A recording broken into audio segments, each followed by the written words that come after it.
जम्मू पुंछ एक समय लोकसभा सीट हुआ करती थी, लेकिन अब है अनंतनाग, पुंछ, राजौरी। और जैसा कि आप स्ट्रेट लाइन पर लगातार देख रहे होंगे कि क्या घट रहा है लोकसभा के चुनावों को लेकर जम्मू कश्मीर में, हम लगातार आप तक पहुंचा रहे हैं। हालांकि कश्मीर घाटी में जहां सारा खेल हो रहा है वहां पर हमारा कोई साथी जो है वो नहीं है। काश होता तो कोशिश करते कि आपको बिल्कुल जमीन से बताते कि वहां पर क्या चल रहा है, मगर वहां की जमीन पर क्या चल रहा है उसकी जानकारी बहुत हद तक हमें यहां बैठे बैठे है। तो आइए आपको बताएं कि आज सबसे पहले तो बड़ी खबर यह कि बहुत सारे लोगों ने खबर चलाई, कहा बल्लेबाज से बल्ला चला गया, बल्ले के बगैर खेलना पड़ेगा। लेकिन जम्मू कश्मीर अपनी पार्टी के नेता सैयद अल्ताफ बुखारी ने भी ठान रखा था कि बल्ले के साथ ही खेलेंगे। तो बल्ला उन्हें आज वापस मिला है, यानी जो बैट सिंबल है पार्टी का वो वापस मिला है। और अब खबर यह आ रही है कि एक और बड़ा राजनीतिक उलटफेर हो रहा है, यानी वो थर्ड फ्रंट जिसकी खबर भी चली थी और ये कहा भी गया था कि इस पार्लिमानी हलके में थर्ड फ्रंट तैयार होगा। खबर अब यह आ रही है कोई थर्ड फ्रंट नहीं होगा। खबर यह भी आ रही है कि पहाड़ी कबीला के लोग अपना कैंडिडेट यहां से खड़ा करने जा रहे हैं। खबर यह भी आ रही है कि मुर्तजा खान भी कैंडिडेट हो सकते हैं, और उसके अलावा इकबाल मलिक और अन्य कई और लीडर हैं। भारतीय जनता पार्टी के अंदर भी जो लीडर, उनमें भी कुछ पहाड़ी कबीला के जो लीडर हैं, हो सकता है बातचीत उनके साथ भी हो और उनको भी कन्विंस किया जाए कि आपकी पार्टी अगर आपको बीजेपी के निशान पर चुनाव नहीं लड़वाती तो आप बीजेपी के निशान को छोड़िए, आप बिना निशान के चुनाव लड़िए। हम इंडिपेंडेंट होकर इन बड़े बड़े धुरंधरों का मुकाबला करेंगे। सोचिए क्या सीट बन गई है, अनंतनाग, राजौरी, पुंछ की लोकसभा सीट।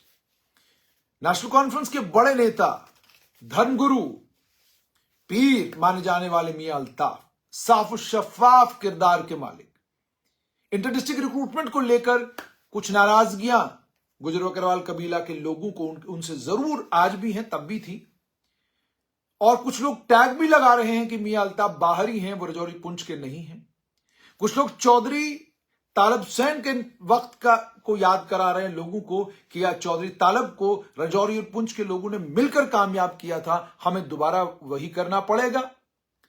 लेकिन वहीं पर बहुत सारे लोग ये बात भी कर रहे हैं कि अगर बीजेपी अपना कैंडिडेट नहीं उतारती तो मियां साहब को वोट देते वक्त ना कहने की हम में ना कहने की कोई वजह हमारे पास नहीं है। वो शरीफुल नफ्स इंसान है, पीर हैं, बुजुर्ग हैं। जहां गुजर बकरवाल कबीला के लोग उनको अपना पीर मानते हैं, वहीं पर पहाड़ी कबीला के लोग भी उनका एहतराम करते हैं।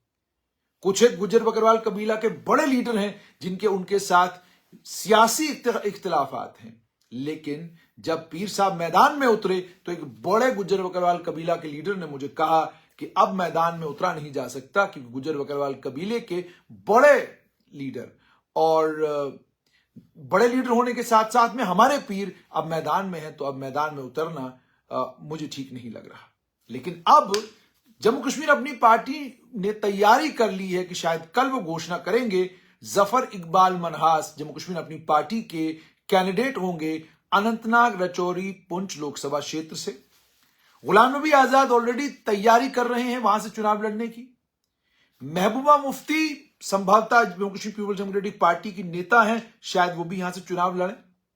और उसके अलावा मियां अल्ताफ तो है ही, यानी ये इंटरेस्टिंग कॉन्टेस्ट होने जा रहा है। और इस इंटरेस्टिंग कॉन्टेस्ट में सबसे बड़ी बात यह कि लगभग 16-17 लाख के करीब वोट है जो ये तय करेगा कि इस सीट पर जीतेगा कौन। एक बड़ा इंपॉर्टेंट फैक्टर यह है कि अनंतनाग लोकसभा क्षेत्र में वोट पड़ता नहीं है।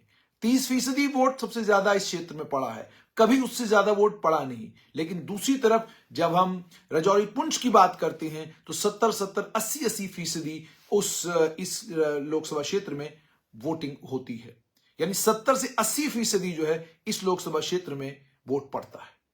अब जफर इकबाल मनहास जब मैदान में आते हैं तो खेल क्या रहता है? तो अगर राजनीतिक विशेषज्ञों की उनकी मानी जाए तो वो ये कहते हैं कि अगर बीजेपी अब अपनी बिसात बिछाती है, यानी अपना कैंडिडेट मैदान में उतारती है, तो खेल में और मजा आएगा। यानी अगर पहाड़ी कबीला का जो वोट है 3-3.5-4 लाख वोट एक साथ यकमुश्त वो वोट अगर पड़ता है पहाड़ी कैंडिडेट को, तो वो इन 4 बड़े धुरंधरों के बीच में आराम से चुनाव जीत सकता है। हालांकि जफर इकबाल मनहास का जो उनका लिटरेरी कद है, यानी जो उनकी सहाफत, जो उनकी लिखाई और जो उनका लिटरेचर के साथ वाबस्तगी जो उनकी है, उसका कोई सानी नहीं। बहुत कमाल के लेखक हैं, बहुत कमाल के राइटर हैं और भी कई चीजें उनसे मुंसलिक हैं, लेकिन सियासत के मैदान में उन्हें अपने आप को प्रूव करना है। सियासत के मैदान में उन्हें बताना है कि वो एक बड़े अच्छे सियासतदान भी हैं और इस इलाके के एक बड़े नेता भी हैं। उन्हें पहाड़ी कबीला के लोगों को कन्विंस करना होगा कि जनाब हम आपके रहनुमा हैं, हम आपकी रहबरी करेंगे और हम आपकी बात करेंगे और हम आपकी बात को लेकर जो है मरकज में जाएंगे। और यह भी देखना बड़ा इंटरेस्टिंग होगा कि क्या जफर इकबाल मनहास को कोई समर्थन कहीं से मिलता है, क्या कोई इंटरेस्टिंग ऐसा कॉम्बिनेशन बनता है इसमें गुलाम नबी आजाद को समर्थन देने के बजाय जफर इकबाल मनहास को पहाड़ी कबीला के लोग समर्थन दें। मगर जैसे मैंने आपको कहा कि पहाड़ी कबीला के कुछ लीडरों से मेरी बात हुई, उन्होंने कहा अगर बीजेपी कैंडिडेट अपना नहीं उतारती है तो हम खुद मैदान में उतरेंगे और खुद मैदान में उतरकर हम लड़ाई लड़ेंगे और चुनाव भी जीतेंगे। ये पहाड़ी कबीला के लीडर कह रहे हैं, ये पहाड़ी कबीला के बड़े लोग कह रहे हैं। अब देखना यह होगा कि क्या करती है बीजेपी। चौधरी तालब हुसैन का नाम है, एक सर्विंग आईएएस ऑफिसर का नाम है, अन्य कुछ और नाम है जिन पर चिंतन मंथन हो रहा है। भारतीय जनता पार्टी के प्रदेश अध्यक्ष रविंदर रैना, वो भी एक फ्रंट रनर है इस समय। फ्रंट रनर इसलिए क्योंकि अब सारा खेल जो है वो पहाड़ी कबीला के वोटरों के हाथ में आ गया है।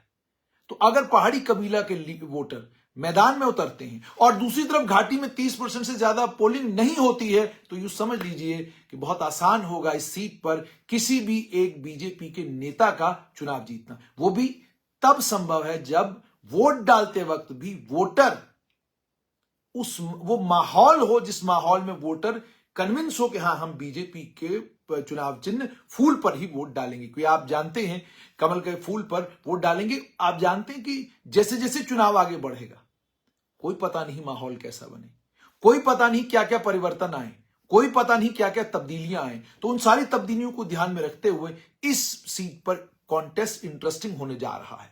तो इस वक्त की बड़ी खबर यही है कि जम्मू कश्मीर अपनी पार्टी गुलाम नबी आजाद को समर्थन नहीं देगी, अपना कैंडिडेट खड़ा करेगी। यानी कोई थर्ड फ्रंट नहीं, कोई कहानी नहीं। नेशनल कॉन्फ्रेंस ने मियां अल्ताफ को खड़ा किया है और नेशनल कॉन्फ्रेंस के साथ भी अचंबा हो गया। उमर अब्दुल्ला आज भी कहते रहे कि आप लड़वाएं ना पीडीपी और नेशनल कॉन्फ्रेंस को। दूसरी तरफ से महबूबा मुफ्ती ने प्रेस कॉन्फ्रेंस करके कहा कि अगर उमर अब्दुल्ला को लगता है कि हम लाइट वेट हैं, हमारा कोई वजन ही नहीं है, हमारी कोई सियासी कीमत ही नहीं है, तो फिर वो चिंता क्यों कर रहे हैं। हम चुनाव लड़ें या ना लड़ें उससे कोई फर्क नहीं पड़ता। अब उमर अब्दुल्ला भी बहुत चालाकी के साथ सब कुछ कर रहे हैं। मकसद उनका क्या है ये कहने का कि पीडीपी तो चुनाव लड़ी नहीं रही है। उनका कहने का मकसद ये है कि पीडीपी को उसी बोझ के नीचे दबा दो जो बोझ पीडीपी ने हम सब पर डाल रखा है। यानी बोझ कौन सा? गुपकार अलायंस का। बोझ कौन सा? साथ चलने का। बोझ कौन सा? इंडिया अलायंस का। यानी कल जब आप चुनावी जनसभाओं को संबोधित करेंगे, वहां अगर लोगों ने कहा कि आपने इंडिया अलायंस किया था, आप कांग्रेस के साथ मिले थे, आप मिलकर चुनाव लड़ने लगे थे, तो आपने क्यों अपने कैंडिडेट को खड़ा किया? तो ये कहेंगे कि जनाब देखिए, हमने कहा था कि इस क्षेत्र में हम मजबूत हैं तो हमें लड़ने दीजिए, ठीक है। और अगर वो वाकई आपके खैरखा होते, आपके हमदर्द होते, तो वो हमें लड़ने देते।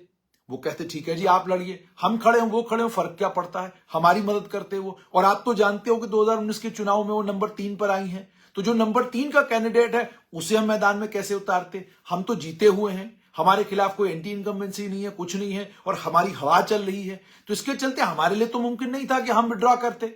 और हमें तो दोनों तरफ समर्थन है। हमारे आप पुंछ में चले जाइए, हमारे पास एजाज जान है। पुंछ आप मेंढर में चले जाइए, हमारे पास जावेद राणा है। आप सुरनकोट में चले जाइए, वहां पर हमारे पास एक ताकतवर लीडर है। आप इसी तरीके से रजौरी में आइए तो नेशनल कॉन्फ्रेंस के पास कैडर है। थाना मंडी में आइए, नेशनल कॉन्फ्रेंस के पास कैडर है। तो कहने का मतलब ये कि वो ये बात लोगों के बीच में कहेंगे कि जी पीडीपी के मुकाबले में तो हम ताकतवर हैं। पीडीपी तो कमजोर हो गई क्योंकि पीडीपी टूट गई, उसमें से बड़े सारे लीडर निकल गए। अब पीडीपी के पास कुछ बचा नहीं है, वो पीडीपी रही नहीं है। लेकिन फिर दोस्त टाक की वो बात याद आती है कि उमर अब्दुल्ला साल 2002 में जब नेशनल कॉन्फ्रेंस की कमान उन्होंने संभाली तो 28 सीटें थी नेशनल कॉन्फ्रेंस की। 2009 में वहीं पर नेशनल कॉन्फ्रेंस रही जहां थी, 2014 में घटकर 15 हो गई। तो यानी 28 से भी नहीं बल्कि 1996 में 57 सीटें थी नेशनल कॉन्फ्रेंस की लेजिस्लेटिव असेंबली में, आप उन सीटों को घटाकर 15 पर ले आए, तो जो पार्टी 2014 में 15 सीटों पर सिमट गई थी और साउथ कश्मीर में जिसका कुछ बचा नहीं था, वो पार्टी कहती है कि हमारी हवा चल रही है। तो ये बात तो महबूबा मुफ्ती के जहन में होगी। इसी के चलते उन्होंने आज कह दिया और बड़ी प्रेस कॉन्फ्रेंस में बड़ी बेबाकी के साथ कहा, हम तो कमजोर लोग हैं, फिर आपको डरने की जरूरत क्या है? हम चुनावी मैदान में उतरेंगे, हमें तो वोट पड़ेंगे ना, हम तो तीसरे नंबर की पार्टी हैं। तो ये कहने का मतलब उनका ये था कि भाई अगर आप इंडिया अलायंस हैं और आपके पिता के साथ एक स्टेज पर खड़े होकर हमारी जब बात हो गई और उसके बाद जब सोनिया गांधी बीच में बैठी और सारा तय हो गया, आपने अगले दिन सुबह अपने पार्टी के ही एक कार्यकर्ता को खड़ा किया और सामने फ्रेम में 10-12 अपने 4-5 अपने नेता बिठाए, मियां अल्ताफ को बीच में बिठाया और उनका कैंडिडेचर अनाउंस किया।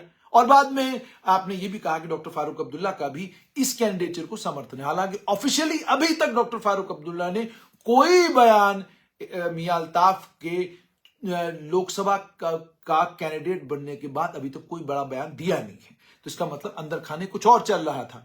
तो महबूबा मुफ्ती तो ये भी कल बात कहेंगी कि भाई हमारा तो तय हो चुका था कि यहां से मैं लड़ूंगी और श्रीनगर से उमर लड़ेंगे और बारामूला से आगा सैयद रूहुल्लाह लड़ेंगे, ये तय हुआ था और इन्होंने वो किया नहीं और वो माना नहीं, गुपकार गठबंधन नहीं, और वो सारी चीजें भी होंगी।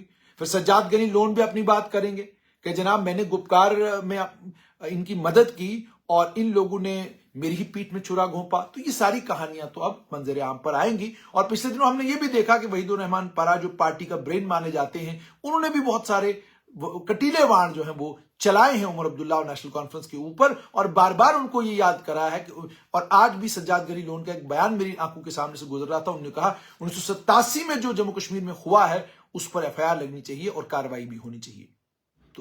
तो सियासी माहौल जम्मू कश्मीर का गर्म होने लगा है।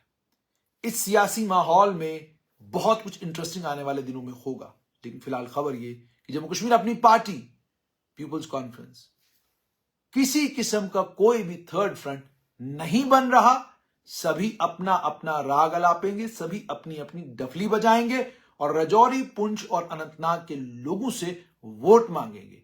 The battle is open for all the candidates of all the political parties.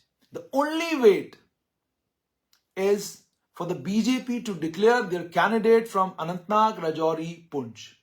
Once BJP declares its candidate from Anantnag, Rajouri, Poonch, it will be an interesting battle between 4-5 political parties with their top candidates contesting on a seat which was not expected to have this kind of contest. Expectations were that it will be Gupkar versus BJP. But now it's not Gupkar versus BJP. It's NC versus PDP versus Congress, NC versus PDP versus Jammu Kashmir Apni Party versus Bharatiya Janata Party. So it's like that only. So Gupkar is no more there, and the only political party that is yet to put its hat in this contest is Congress, which is yet to field its candidate.